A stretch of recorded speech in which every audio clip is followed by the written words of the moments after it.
Bonjour, bonjour, nous voilà pour une nouvelle émission avec ma coéquipière Dominique Font. Bonsoir et bonjour à vous tous. Merci mes amis d'être là ce soir encore une fois et merci à toi Muriel de nous accueillir sur ce plateau pour pouvoir nous permettre de nous exprimer sur des sujets divers et variés que nous avons là souvent le plaisir de retrouver ensemble. Donc ce soir nous allons parler, ce jour, je ne sais pas à quelle heure vous allez nous regarder, mais nous allons parler de repas, de vin, de conseils pour bien manger, et puis de lieux sympathiques, Caroline, où on se retrouve entre amis pour déguster les merveilles que tu nous mets en place. Donc tout ça, tu auras la joie de nous en parler tout à l'heure. Donc nous allons commencer déjà pour vous présenter chacun. Donc Muriel, tout le monde la connaît. C'est le big boss de l'antenne Love Sister. Je voulais vous dire que j'étais fière que vous soyez là tous. C'est à vous de parler, madame, et de vous présenter. Bonjour, Marie Bougenot-Bayonne. Je suis diététicienne libérale à Castelnau-le-Lez. Je suis installée en cabinet avec une infirmière et je consulte également dans un pôle santé qui s'appelle K-Clinique, également à Castelnau-le-Lez, qui regroupe différents professionnels de santé, des kinésithérapeutes, des sages-femmes et une diététicienne notamment. C'est vrai que quand moi je dis que je suis diététicienne, la première des choses auxquelles les gens pensent, c'est j'ai 3 kilos trop, il faut que je maigrisse. Voilà. Alors qu'en fait, beaucoup de gens viennent voir des diététiciens, pas forcément pour maigrir. Et puis moi, c'est plutôt dans une démarche de rééquilibrage alimentaire et d'accompagnement dans les changements d'habitudes alimentaires plutôt que je m'inscris. Merci beaucoup, madame. Caroline. Bonsoir, merci de m'avoir invitée. Donc, Caroline Biel, donc moi je suis restauratrice. Je suis aussi chef de cuisine et donc mon restaurant est à Moguio. Donc je suis ouverte. Nuance. Il s'appelle Nuance. Je suis ouverte du lundi au vendredi midi, vendredi et samedi soir. Et je change mes menus toutes les semaines. J'ai vu ta carte ce matin pour la semaine, sympathique aussi, je l'ai bien partagée. Oui, merci. Et vous, cher monsieur, le seul homme ce soir avec nous. Merci de votre invitation, le seul homme, donc je suis favorisé ce soir. Vous nous étiez recommandé par la famille Biel. Merci mesdames. Donc Alain Martin, œnologue de formation. Velave, c'est-à-dire que je suis originaire d'Auvergnat. Un Auvergnat œnologue, c'est un peu rare. Je pense que j'ai été un des premiers. Dans le vin depuis très très longtemps, donc voilà. Et aujourd'hui, je dirige une agence avec mon fils, une agence de vin, de représentation de vin. Voilà, donc marchand de vin et dirige une agence de vin qui s'appelle Martin Sélection Vin. Oui, c'est pas compliqué. Voilà, parfait. Sur Montpellier. C'est pas compliqué, hein. Tout à l'heure, vous allez pouvoir nous raconter comment on fabrique du vin. Oui. Alors, madame, on va commencer par vous. Alors, aujourd'hui, il est vrai que l'offre alimentaire est énorme. Comment les gens arrivent à se retrouver pour construire un repas ou pour tout simplement avoir l'impression qu'ils mangent pas trop mal? Alors, ce que je dis en premier à mes patients, c'est de tout d'abord essayer de limiter au maximum les produits transformés, les produits industriels, et de commencer à essayer de se faire à manger soi-même, à cuisiner. Et même si au départ, ça commence par des plats extrêmement simples. Ça peut être un hamburger maison. C'est toujours mieux de le faire soi-même que d'aller dans un fast-food parce que déjà, on sait au moins, on a choisi ses ingrédients et on sait qu'on n'y a pas mis des ingrédients qui ne devraient pas y être. Exactement, comme par exemple du sirop de glucose. On se dit, qu'est-ce que du sirop de glucose peut bien faire dans un hamburger? Voilà, donc ça, c'est l'un des premiers conseils que je donne à mes patients. Voilà. Alors, aujourd'hui, force est de constater quand même qu'un grand nombre de jeunes ne mangent que des sodas, ne boivent que des sodas, ne mangent que trop sucré, trop salé. Vous leur dites quoi là? Ils sont fichus, ils ont un choix, ils peuvent faire quelque chose. Qu'est-ce qui se passe là? Parce que c'est quand même, on constate ça aujourd'hui. Ouais. En fait, ce que j'essaye de leur faire prendre conscience au départ, c'est que en mangeant de la junk food, en buvant des sodas, ils se font pas forcément du bien déjà et qui se font pas forcément non plus plaisir. Et ils arrivent d'ailleurs souvent à convenir par eux-mêmes en fait que c'est plus une habitude qu'ils ont de manger comme ça parce qu'ils savent pas vraiment faire autrement. Et le but, c'est de leur faire prendre conscience que l'alimentation, il faut qu'elle renoue avec le plaisir. Et donc, essayer petit à petit, hein, ça se fait pas à pas, de considérer par exemple un plat de lentilles comme un plat qui peut être aussi qui n'est pas forcément un plat rébarbatif ou triste, mais ça peut être un aliment plaisir. Voilà. L'aliment plaisir. C'est vrai qu'aujourd'hui, femmes ou hommes, on a, quand on parle diététique, vous l'avez fort justement dit tout à l'heure, on a toujours tendance à se dire on fait diète pour maigrir. Non, je pense que non. Parce que les gens qui ne mangeraient que des produits plaisir, est-ce qu'ils ont des chances quand même de maigrir ? En fait, ce que j'essaie d'expliquer, c'est qu'il n'y a pas d'aliments qui sont interdits. Il faut,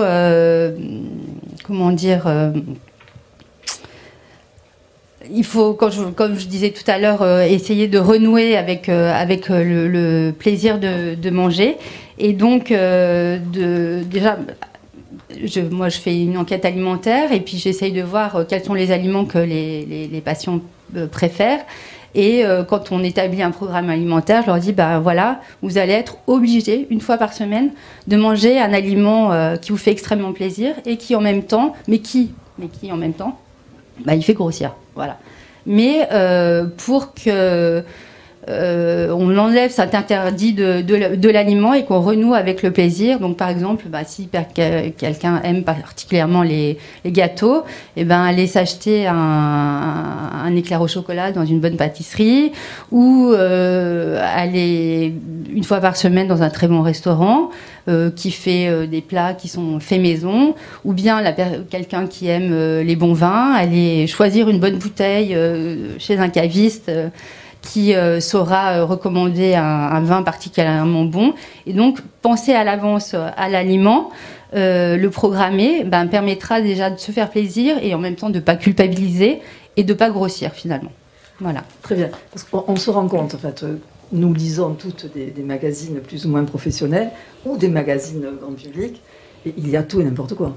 Parce qu'il y a des régimes qui sont de pure folie, même pour le lambda, qui est un peu intelligent, lorsqu'il lit, il se dit mais qu'est-ce qui va se passer là ? Donc c'est vrai qu'il y a pléthore de renseignements et d'informations, avec des jolies photos souvent, qui peuvent mettre les gens et qui peuvent induire les gens en erreur complètement. Est-ce que vous avez noté ça ? Et les gens se réfèrent souvent, je ne citerai pas de magazine en particulier, mais il y a tous les trimestres une partie réservée aux culinaires avec des photos, avec des régimes qui sont purement de folie.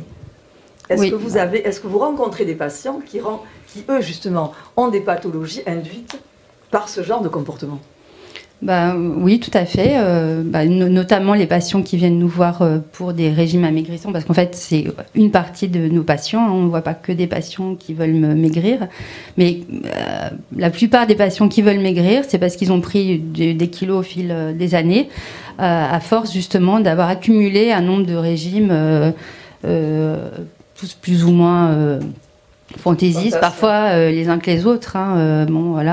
Les monodiètes à l'ananas, le régime cétogène qui supprime complètement les glucides, qui finalement donc sont des régimes souvent en fait qui sont hypocaloriques, c'est-à-dire qu'on réduit drastiquement le nombre de calories qu'on va manger, donc forcément on maigrit. Sauf que la perte de poids est brutale, le corps, le cerveau n'a pas le temps d'enregistrer, donc il reste sur un métabolisme qui est toujours le même, et puis dès que vous recommencez à manger normalement, en tout cas comme vous mangiez auparavant, vous regrossissez encore plus, c'est ce qu'on appelle l'effet yo-yo. La mise en cétose, cette mise en cétose, les gens se disent il faut maigrir, c'est un danger en fait. Aujourd'hui, au niveau thérapeutique, le régime cétogène dont vous parlez, il est reconnu pour deux pathologies, qui sont pas vraiment pour deux situations en fait, qui sont les épilepsies récalcitrantes aux médicaments, et puis pour certaines personnes qui sont avant de rentrer en chimiothérapie. Voilà, ça peut avoir effectivement, comme un jeune par exemple, ça peut avoir un effet bénéfique sur les voilà, exactement. Moi, je vous remercie. Avez-vous des questions à poser peut-être à madame ? Non, moi, j'ai écouté avec intérêt ce que vous avez dit tout à l'heure. Et je pense que quand même, les personnes ne prennent pas le temps de regarder chaque aliment, de quoi ils sont composés, etc., etc. Ils ne se rendent pas compte, ils ont la paresse de regarder. Vous avez tout à fait raison. Moi, c'est d'ailleurs un des conseils que je donne à mes patients, c'est de, lorsqu'ils font leurs courses, en fait, c'est de regarder donc la liste des ingrédients. Je fais un petit atelier que j'appelle lecture des étiquettes. Et donc, apprendre en fait à décrypter un emballage alimentaire. Et donc, il y a plusieurs choses qui sont obligatoires dans un emballage alimentaire, et notamment la liste des ingrédients. Quand dans un plat préparé, la liste des ingrédients dépasse 6 ingrédients, on dit raisonnablement, il faut le laisser de côté. Voilà. Alors moi, je pense très sincèrement que les jeunes, c'est très difficile de leur demander ça. Et donc, il faudrait, comme à l'école, qu'on leur instaure comme un disque rayé. Ah mais tout à fait, vous avez raison. On avait des cours quand on était jeunes. La prévention, en fait, c'est ce qui est de plus efficace dans tous les domaines, mais la prévention en nutrition, c'est ce qui fonctionnerait le mieux et qu'on fait plus aujourd'hui. Exactement. Et c'est de là où je disais que pour la chaîne Love Sister, ce serait bien qu'on ait une diététicienne. Voilà, Madame habite Castelnau, autant te dire qu'elle n'est pas loin de chez toi. T'inquiète pas, tu sais très bien comment ça fonctionne chez moi. Merci Madame de votre intervention. N'hésitez pas elle est très claire, à rajouter des choses. Je peux que la féliciter, elle est très claire. Alors maintenant, on se dirige vers ce monsieur qui est arrivé, qui va nous parler de vin. Alors là, c'est le beau vin. Moi, je suis d'autant plus à l'aise que je n'en bois pas. Hein, non. Mais que j'ai un mari qui a une cave, paraît-il bien. Très bien même, vu le plaisir que prennent tous cette jeunesse à venir goûter les vins. Alors vous allez déjà nous dire, on parle d'éleveur de vin. Moi, c'est ce terme qui m'a toujours interpellé. Oui, parce que faites grandir, peut-être. Oui, élever avant de l'élever, il faut le faire. Voilà. Non, moi, je voudrais revenir à ce qui a été dit. Et on a parlé de plaisir. Oui. Et on a parlé aussi de vouloir faire maigrir. Oui. Déjà, avant de faire maigrir, il faudrait empêcher les gens de grossir. C'est ça. D'accord. C'est pour ça qu'il faut faire de la prévention dans les écoles. Madame a raison. Moi, je pense que déjà, si on apprenait, parce que vous avez parlé de produits, etc., mais je pense que si on va faire le marché, si on va chez son boucher, son poissonnier, etc., et si on fait, il y a très peu d'emballage, hein, donc il y a très peu de choses marquées dessus, et donc il suffit de les préparer, de les cuisiner, et ça se passe bien. Hein. Ouais, mais c'est pas un jeune qui va aller faire de la cuisine, hein, je vais te le dire. Hein. Non mais, voilà, mais peut-être que ça, voilà, on pourrait commencer par là, hein, voilà. Alors, venons-en au vin. Oui. Ne vous éloignez pas, monsieur, du sujet. Je ne veux pas bouger. Ne partez pas. Dites-moi. Alors, dites-moi, d'abord, qu'est-ce qui a suscité chez vous cette envie de faire du vin, de fabriquer du vin, oui, j'ai fait du vin aussi, vivre du vin, parce qu'en fait, de vivre du vin. Moi, c'est les études. Une passion. Hein, moi, oui, c'est devenu une passion. Non, moi, c'est les études qui m'ont amené à Montpellier, à l'école d'agro. J'ai fait Viti-Eno à l'école d'agro, et donc, naturellement, je me suis mis à aimer le vin, à passionner le vin. Voilà, donc je faisais beaucoup de sport. J'ai arrêté le sport, j'ai pris les kilos, je les ai toujours, parce que j'ai pas le temps de faire de régime. Et voilà. Donc le vin, oui, c'était une vraie passion, oui, depuis maintenant très longtemps. Alors, ce vin, il a plusieurs couleurs. Oui, ça on s'en est rendu compte. Parlez-nous justement de ces couleurs de vin et de ces associations de ces couleurs avec peut-être des aliments. Quel est je veux pas, vous mélangez un vin blanc avec quel est l'aliment par excellence que l'on marie avec du vin blanc et le reste. Moi, je voudrais juste pour faire un petit retour en arrière, c'est comme que vous le souhaitez. On parle d'aliments. Le vin est un aliment, c'est une boisson, c'est un aliment, mais je crois qu'il faut un petit peu le mettre à part. Tout simplement parce que c'est pas un aliment dont on en a besoin pour vivre. Voilà. Il paraît qu'un verre de vin est très bénéfique. Et donc là, on relie le vin, et depuis 5000 ans avant Jésus-Christ qu'on a fait du vin, hein, ça date pas d'hier. Oui, il paraît qu'à Cana, il y en avait il était bien. Mais toute l'évolution depuis 5000 ans avant Jésus-Christ, ça a été tout simplement pour améliorer la qualité des vins. Voilà. Donc, depuis les moines cisterciens, le 10e, 11e siècle, on a à peu près les vins qu'on connaît aujourd'hui. Vraiment comparer les vins, c'est à partir du XVIIe, donc vous voyez, c'est pas là. Donc on en est effectivement arrivé à sélectionner donc des cépages, des vignes, à sélectionner des terroirs, et après on a amélioré les vins produits sur chaque terroir avec le cépage approprié. Voilà, donc on en est arrivé à des régions différentes, à des vins différents, des cépages différents, et on est arrivé à des vins avec des couleurs différentes, des textures différentes, des goûts différents, etc. Et là, on arrive à la notion que Madame a évoquée tout à l'heure, c'est la notion de plaisir. Et donc il faut garder cette notion de plaisir, quelle que soit la couleur. Et cette notion de plaisir, eh ben voilà, c'est lié à la culture, à l'histoire et à notre propre vécu. Oui. Donc après les couleurs, ben, on fait un vin blanc avec des raisins blancs ou des raisins rouges à jus blanc. On fait des vins rosés tout simplement avec des macérations courtes de raisins rouges ou de raisins rouges à jus blanc et fait des raisins rouges avec la macération. Voilà, des pots. Alors moi j'ai une question par rapport au vin justement, puisque je le répète, je n'ai pas la chance d'aimer le vin, paraît-il. Il paraît que c'est pas bien du tout, enfin je l'assume. On sert le vin du moins dans les endroits comme chez Caroline ou ailleurs, dans des verres différents. Pouvez-vous justifier la forme des verres entre un Bourgogne avec un verre ballon et ces fameux verres? Est-ce qu'il y a une raison par rapport à l'évaporation? Enfin, je ne sais pas, vous allez nous raconter. Il y a une raison très claire. Il y a une raison très claire.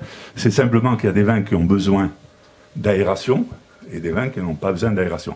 Plus vous aurez des verres avec beaucoup de surface, plus vous aurez d'aération, donc ça va nécessiter des types de vins. Plus vous aurez des petits verres avec peu d'aération pour d'autres vins. Et le deuxième élément, c'est que si vous prenez un verre avec un petit goulot, lorsque vous allez le mettre dans la bouche, vous avez recentré au niveau de votre bouche le liquide. Si vous prenez un verre plus gros, ça va partir partout. Donc les seuils de perception dans votre bouche sont différents. L'acidité est au milieu, le sucré est de côté et la mer est au fond. Donc ça a des fonctions d'aération du vin, de service du vin, pour le servir dans de meilleures conditions, et ensuite il y a une fonction au niveau de la dégustation. Important ça, c'est très important. C'est ça. Et si vous regardez bien un petit peu les champagnes, excusez-moi, je vous coupe, juste pour finir, mais avant on servait le champagne dans des coupes. Ah ouais. L'effervescence dans des coupes partait, il y a beaucoup de moins de gaz carbonique qui était mis, donc il y avait moins de bulles, alors que maintenant on les sert dans des flûtes pour au contraire garder le maximum de bulles. Je trouve ça une autre élégance par contre la coupe, moi. C'est moins élégant? C'est plus élégant. Je trouve que la coupe est plus élégante que la flûte. Alors, si vous voulez, si on parle un petit peu, si on rentre dans les détails, quand vous regardez une coupe de champagne, les filets, c'est-à-dire les bulles qui montent, les filets doivent être peu nombreux et les bulles doivent monter les unes derrière les autres. Alors que si vous servez dans une coupe, ça part dans tous les sens, vous avez de l'effervescence qui va être en bouche et vous perdez les sensations et le goût du champagne. Voilà. Donc si on aime le champagne vraiment beaucoup, on l'aide en flûte. Voilà. D'accord. Et en ce qui concerne donc le vin, faire décanter un vin, monsieur, est-ce une nécessité pour tout type de vin et quel est le temps de décantation en règle générale? C'est comme, c'est comme pour le fût du canon, quoi, hein, ça dépend des vins. Non, répondre à cette question, il n'y a pas de réponse immédiate. Pas de réponse, ça vient. Non, on parlait de décantation, si vous voulez, il y a 30, 40, 50 ans en arrière, tout simplement parce qu'on n'avait pas les vins que l'on a aujourd'hui, sans dépôt, sans filtration, etc. Je crois qu'aujourd'hui, on va y revenir un petit peu parce qu'on a des types biodynamie, nature, sans filtration, etc., qui risquent de se retrouver avec des dépôts. Décanter un vin, c'est simplement séparer dans la bouteille ou dans votre verre, avant qu'il soit dans votre verre, pardon, la partie solide de la partie liquide. Voilà. Donc on n'offrira plus de carafe à décantation parce que c'était des cadeaux exceptionnels. Non, mais donc ça c'est de l'aération. Décanter, c'est séparer le liquide du solide.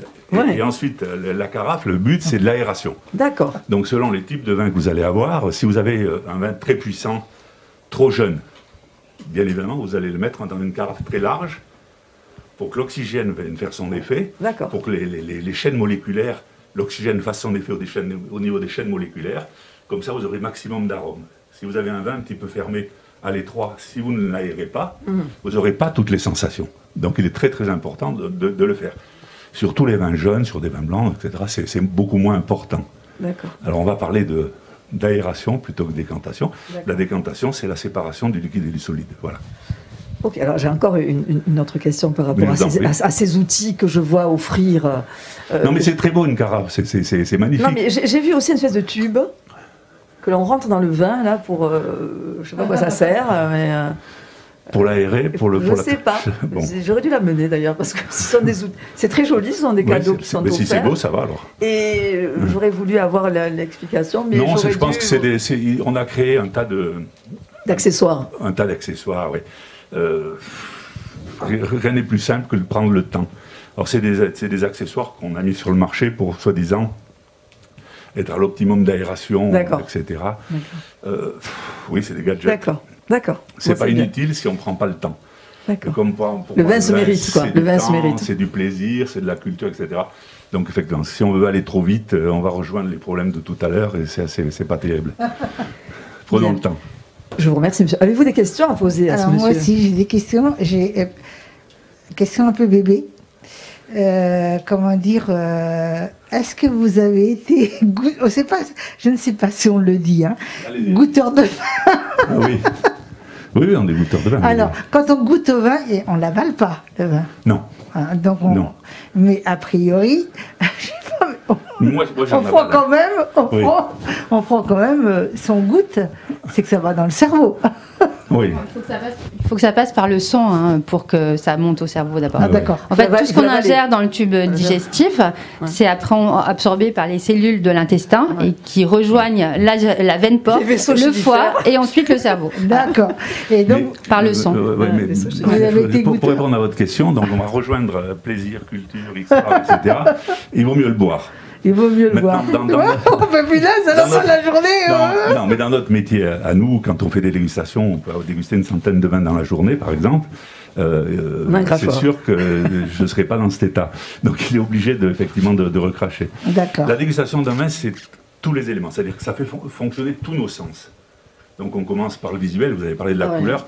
Chaque vin, sa couleur est une identité. Moi, je crois que le soir, je vais me coucher, moi, si je goûte à tous Non, les mais ça- vins. Non mais ça que c'est pas, j'ai une couleur différente. Un Sauvignon par exemple blanc, ça a une couleur plutôt pâle avec des reflets verts. Si vous prenez un Chardonnay, une Marsanne ou une Récente qui a été élevée ou pas, vous aurez plutôt quelque chose avec des couleurs dorées. D'accord. D'accord. Donc chaque cépage, chaque vin, chaque typicité a une couleur particulière.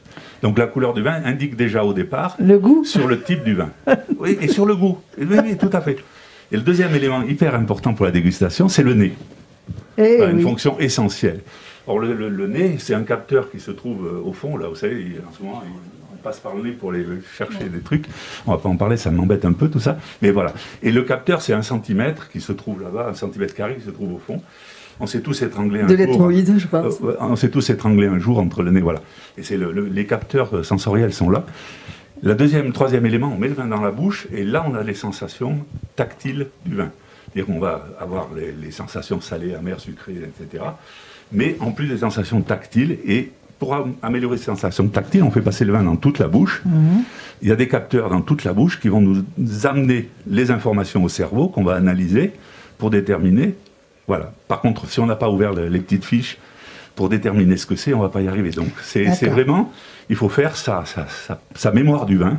La mémoire Voilà, du vin. voilà. C'est un beau, Voilà. une D'accord. belle phrase, une belle phrase. Et donc, Une belle phrase. et juste pour finir, et puis après je vous embête pas, si on fait ça, effectivement, c'est un petit peu comme beaucoup de plaisir dans la vie. Si on connaît, eh ben on appréciera beaucoup plus. J'ai entendu parler de jazz tout à l'heure. Quelqu'un qui écoute un museau de jazz, il va dire j'aime pas. Mais s'il connaît l'histoire du jazz, s'il connaît le jazz, Voilà, exactement. le museau, il va encore plus apprécier. Donc Ça, pour le ce vin, sont c'est des valeurs. exactement la même Ce sont des chose. Donc on est valeurs. obligé de faire sa mémoire du vin. Comme pour la lecture, comme pour le cinéma, comme beaucoup de choses. Si vous allez dans un musée, vous passez, on court, on voit les musées, on voit rien. Donc l'important, c'est de faire cette mémoire, et là, on appréciera beaucoup plus. Voilà. Et deuxième question. Alors, deuxième question, ça concerne tous les deux. Le vin, c'est du raisin.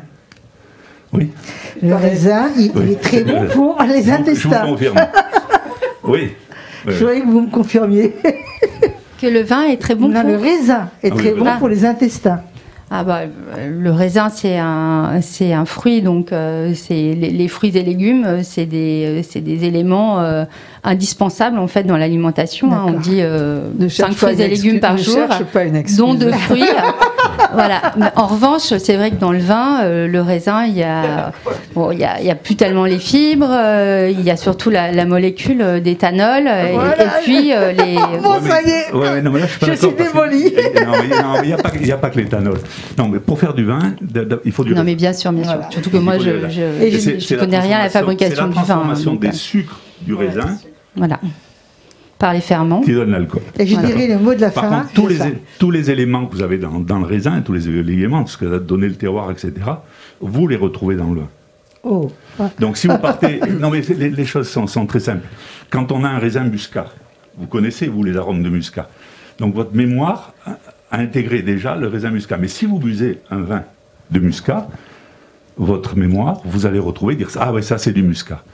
Donc ça c'est votre mémoire. Bien évidemment, je reviens bien à ce que j'ai dit au début, c'est pas ce qu'on disait sous Pasteur, le vin est la plus saine et la plus hygiénique des boissons. On disait ça à cette époque parce que l'eau était polluée, c'était dégueulasse.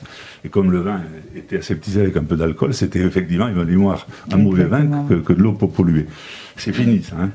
Le vin, c'est une boisson culturelle, énergétique, donc pas indispensable, mais dans notre vie comme aujourd'hui, mais appréciable. Il ne faut pas abuser. À la culture et au plaisir. Quelqu'un qui boit modérément, qui va boire un petit peu de vin de temps en temps, vraiment cette fonction plaisir, je veux dire, ne la ratons pas, quoi. Je dirais un mot de la fin, ma chérie. Ne la ratons pas. Juste un petit mot de la fin. Voilà. Je trouve que c'est tous les deux, vous avez été génial, et je trouvais dommage que derrière on n'ait pas des images au niveau des vins ou des plats, etc. Faire des teasers, faut bien montrer que les gens comprennent. Pour les ballons, pour les verres, pour les. Hein, ouais, tout à fait. Je trouve ça bien dommage. On le refera. Ouais. J'aurais aimé. On le refera. Mais nous avons un caméraman qui peut filmer. Oui, on peut y envoyer des choses. Pour faire la transition avec Caroline, monsieur, est-ce que vous avez, puisque vous connaissez des restaurateurs de renom comme Caroline, est-ce que vous avez des réunions où vous suggérez tel type de vin par rapport à la construction d'un menu que Caroline va mettre en place? Oui, c'est le sens même de notre métier, de mon métier depuis plus de 40 ans. Puisque je m'occupais de faire les cartes des vins des restaurants et des belles tables de la région. Au-delà des restaurants, à titre privé aussi, je crois qu'il faut laisser parler tout à l'heure, on demandait... D'abord, il y a des plats régionaux, si vous voulez. Si on fait une choucroute, si on met un vin, instinctivement, on prendra un vin d'Alsace, je pense. Mais au-delà de ça, je pense qu'il faut laisser parler ses propres sensations. Voilà. Il n'y a pas d'interdit. Il y a des alliances qui sont mieux que d'autres, mais comme c'est quand même très hédoniste, je pense qu'il faut quand même revenir à soi. Alors, comme cette émission, nous allons la regarder, nous sommes près de Noël, on fait souvent des cadeaux de vin pour Noël. Ah oui, plaisir, alors, allez-y. On ne connaît pas obligatoirement, bon, des fois on fait des cadeaux à des amis que l'on connaît, on sait ce qu'ils aiment boire. Quand on ne connaît pas particulièrement la personne et quand on veut faire plaisir, quelle serait la combinaison idéale pour faire un cadeau intelligent qui ferait plaisir à la personne, quelle qu'elle soit? Alors, il ne faut pas aller vers des extrêmes, parce que forcément, vous risquez d'être loin de la cible. Mais si on prend des valeurs sûres, entre guillemets, des choses simples, qui vont s'exprimer facilement, on va citer des noms. On est en Languedoc, hein, donc je ne vais pas trop parler des vins du Languedoc, mais en Languedoc, on a des produits merveilleux, donc jouons la carte régionale, avec peut-être des produits un petit peu plus prestigieux qu'on ne s'achètera pas forcément, parce que parfois ça peut être cher. Et à ce moment-là, on fera plaisir, parce que la personne connaîtra, va retrouver, saura la valeur. Donc c'est un petit peu la même chose. C'est comme on veut faire un bijou à une femme. Est-ce qu'on prend des boucles d'oreilles, un collier, exactement la même chose. Mais il ne faut pas avoir peur de se tromper, mais il faut faire confiance là où on l'achète, au vigneron où on va, ou au caviste où on va. C'est leur métier, ça. Hein. C'est un bon conseil.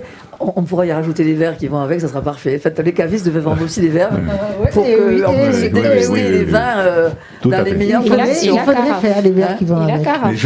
Et la carafe pour décanter si nécessaire. Je conseille à tout le monde de prendre 3 verres différents dans sa maison, je sais pas, un verre à pastis, on est dans le midi, on a le droit de le dire, un petit verre à cognac par exemple, et puis un grand verre ballon et une flûte, et vous mettez le même vin dans les 4 verres. Persuadé qu'il va pareil. Et vous allez goûter, vous verrez que vous n'aurez pas du tout les mêmes sensations. C'est clair, c'est clair. Déjà, le visuel, c'est sûr, puis comme vous l'avez fort justement dit tout à l'heure, la divulgation du son. Tout à fait. Ça ne fait pas du tout les mêmes sens au départ. Alors après, si on prend des cours, voilà. Mais vous verrez, c'est très très marrant. Déjà, on se rend compte de la sensation d'un verre fin ou d'un verre épais, comme c'est désagréable même quand on boit de l'eau. Déjà, c'est la sensation de l'épaisseur du verre. Et puis en général, on boit du vin avec des amis, avec la famille, avec des gens avec qui on a envie de partager. Donc en général, on fait une belle table. Voilà, et si on a en plus des beaux verres, c'est... Voilà. Alors, Caroline, moi qui fréquente ton établissement régulièrement, et je t'en remercie parce que l'ardoise que je découvre le lundi matin est un ravissement. Ce matin, j'ai eu la joie de découvrir autre chose, c'est bien. Muriel et son époux ont eu la joie de découvrir aussi cela cette semaine. Donc, quand tu construis cette fameuse ardoise, qu'est-ce qui motive en premier le choix le choix de ces aliments, de ces ingrédients? Est-ce que c'est des produits de région? Est-ce que c'est des produits du moment? Vas-y. Oui, tout d'abord, c'est la saison. Je regarde ce qu'il y a en fruits et en légumes. Il faut que ça soit saisonnier avant tout. Et ensuite, c'est ce que je vois en faisant mon marché. Je choisis mes fruits et mes légumes en fonction de ce qui me plaît. Est-ce que tu privilégies le local? Est-ce que tu as des fournisseurs locaux? Oui. Ouais. Alors, je vais très souvent à Métro, mais à Métro, on peut choisir. Donc, c'est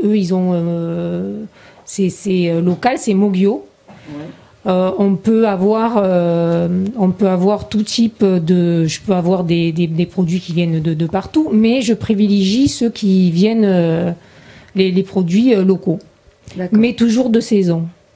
Alors, une fois tu as décidé, ton menu démarre le lundi. Oui. Tu le décides quand, ça? Alors, bien souvent, le dimanche. Parce que comme toutes les semaines ça change, j'essaie de faire 3 entrées, 3 plats, 3 desserts, donc ça me demande beaucoup de travail. Et donc, la semaine, j'ai pas trop le temps.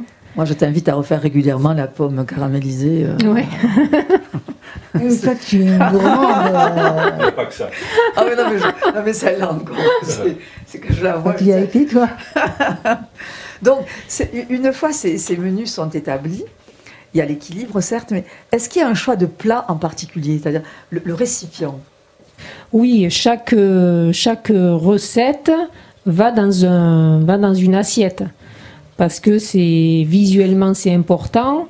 Puis parfois il peut y avoir des sauces un peu crémeuses, un peu liquides, donc il faut associer une belle assiette.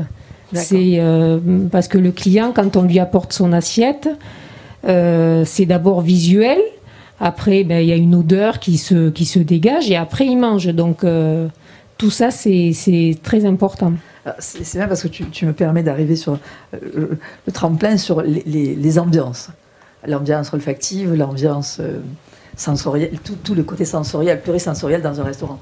Oui. Parce que c'est vrai que quand on arrive dans un restaurant, des fois on a mangé avant de s'asseoir, tu as envie de partir, parce que ça ne cadre pas.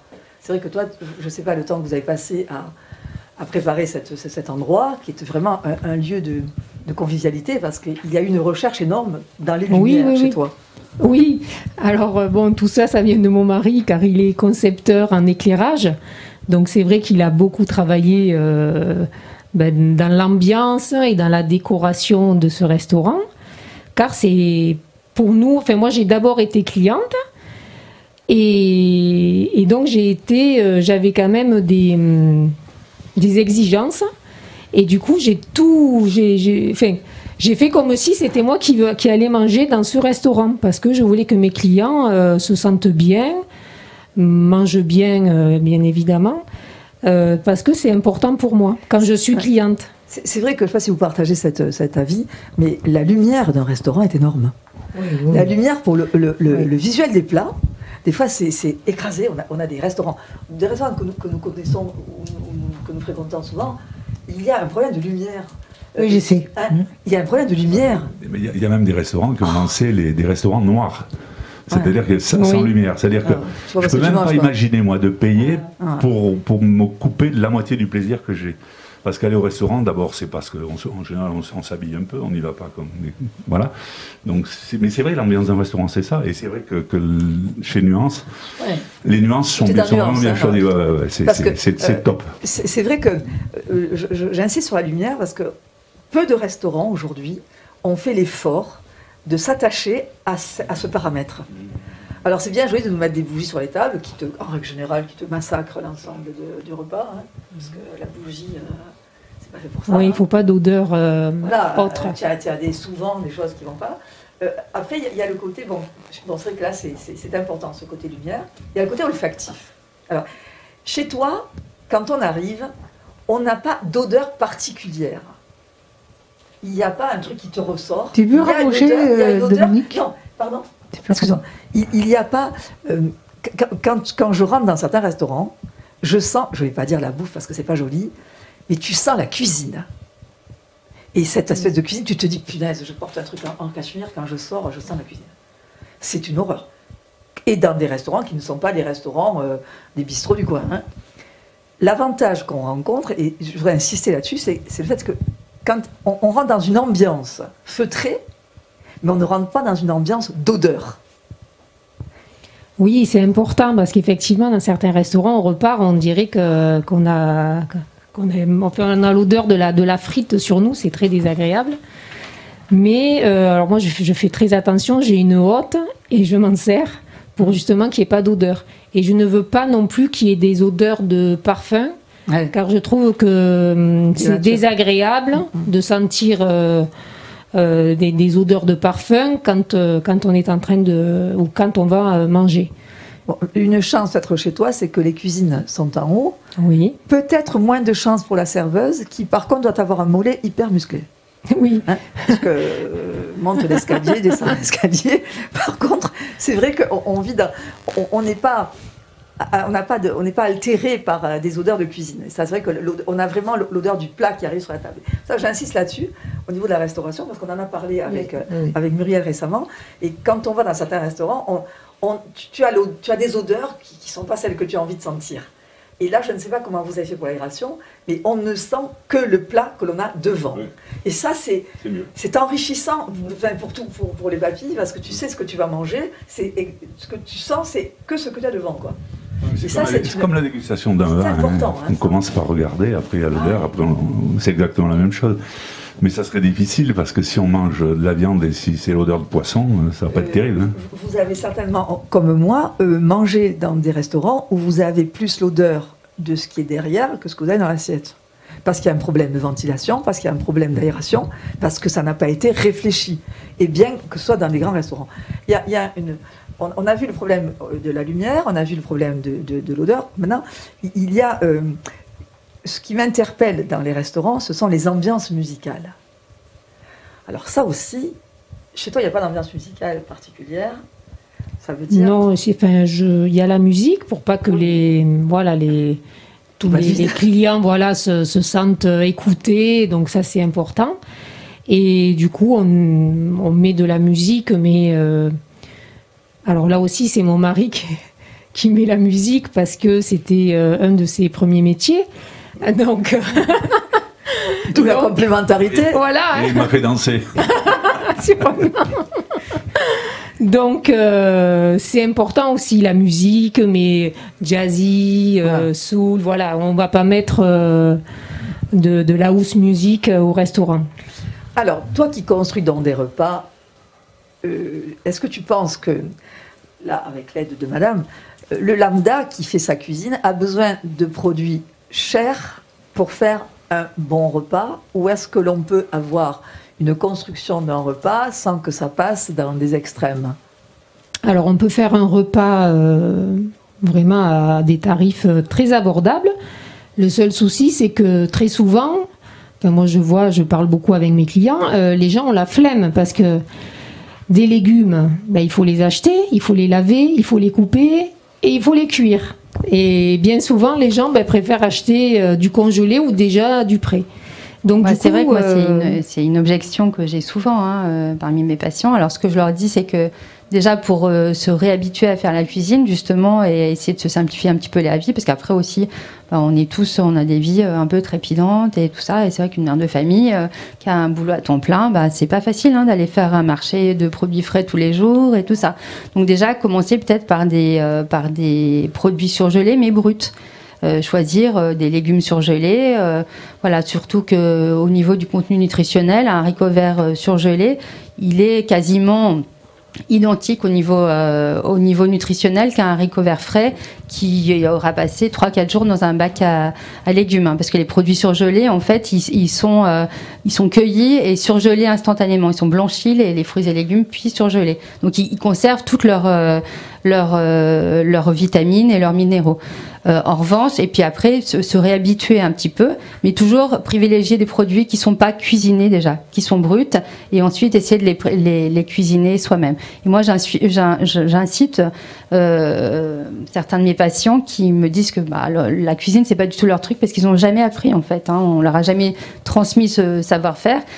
Peut-être de s'offrir, de se faire un cadeau à soi-même et de s'offrir des cours de cuisine avec un chef ou bien dans un atelier de cuisine. Voilà, ça se fait de plus en plus.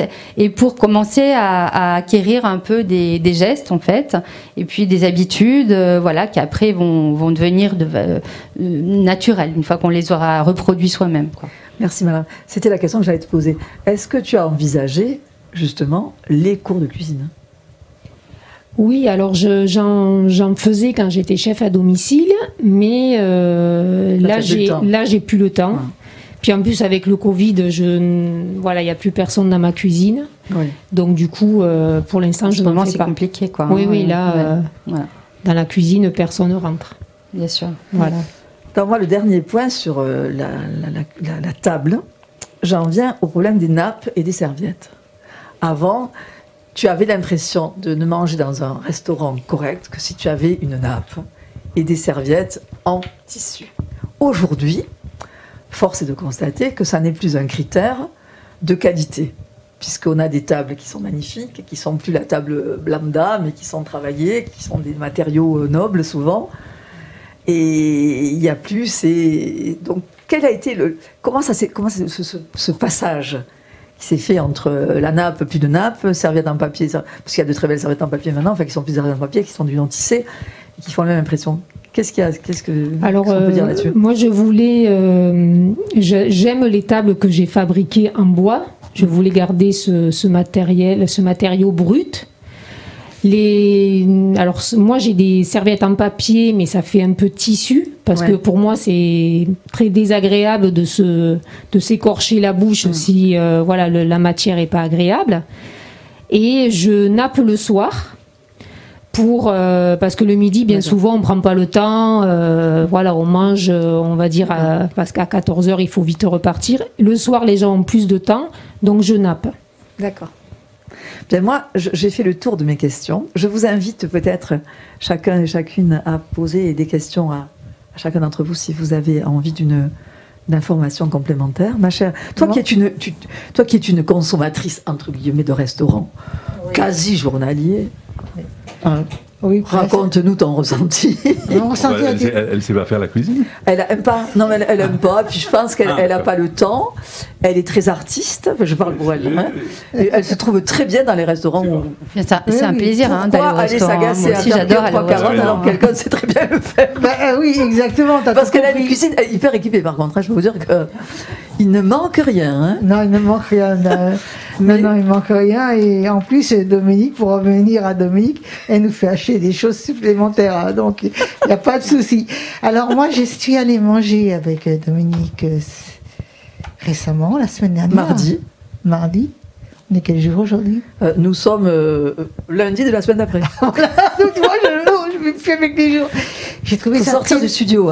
J'ai trouvé ça très agréable, ce côté un peu intime.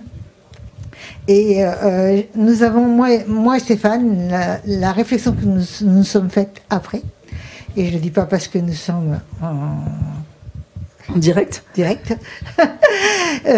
qu'on allait revenir manger très souvent le midi, parce que c'est pas loin, et que c'est très agréable. Et je crois que je n'ai pas rencontré beaucoup de restaurants comme chez toi. Bon, merci. On va rappeler l'adresse. Donc 317 rue Saint-Exupéry, c'est la ZAC de Fréjorgue-Ouest à Moguio. Et vous, madame, pouvez-vous nous donner l'adresse de votre cabinet?